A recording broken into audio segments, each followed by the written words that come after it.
Born on July 28, 1991, in Ghent, Belgium, was Kevin De Bruyne. From getting abandoned by his family to him rising above expectations, we explore it all in this video today. Kevin De Bruyne is one of the most coveted players on the planet.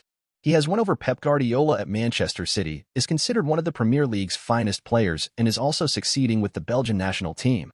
But before all this, he had to go through some tough moments in his life. It all happened when he was 15 years old. De Bruyne was already showing his unquestionable talent and had been signed by Genk for their academy.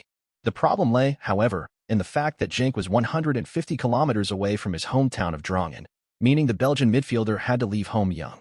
The club found De Bruyne a foster family so that he could live in Genk, and De Bruyne felt at home with them. As he explained in the Players' Tribune, the year went by, and I was doing well in school, doing well in football. No fights, no problems.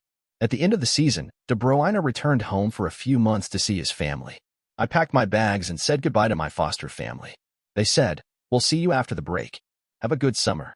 However, the city star would not see the foster family again.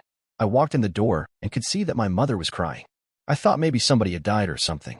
I said, "What's the problem?" And my mother said the words that probably shaped my whole life. She said, "They don't want you to come back." I said, "What are you talking about?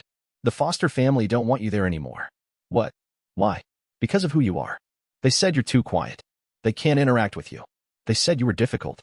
It was actually a huge issue for my career, because I was not a big star or anything, and suddenly the club thought I was a problem. They informed my parents that they didn't want to pay for another foster family. This rejection would go on to become a source of motivation for the Belgian. I kicked the ball against the fence for hours, and I remember at some point I actually said out loud, "Everything is going to be okay. In 2 months, I'm going to be in the first team. No matter what, I'm not coming back home a failure." No matter what. De Bruyne returned to Genk after summer and played like a man with a point to prove. I remember the exact moment everything changed. He said, "We played on a Friday night. I started on the bench. When I came on in the second half, I just went crazy. I scored 5 goals in one half." With positivity and support, things changed for De Bruyne, and his old foster family had changed their mind. One day, the foster parents actually showed up at the club, and the woman came up to me like everything was a big misunderstanding. She said something like, "We wanted you to come back. We just wanted you to go to the boarding house during the week. You can stay with us on weekends." Maybe I should have found it funny, but at the time it wasn't funny to me. They had really hurt me. So I said, "No, you threw me in the garbage.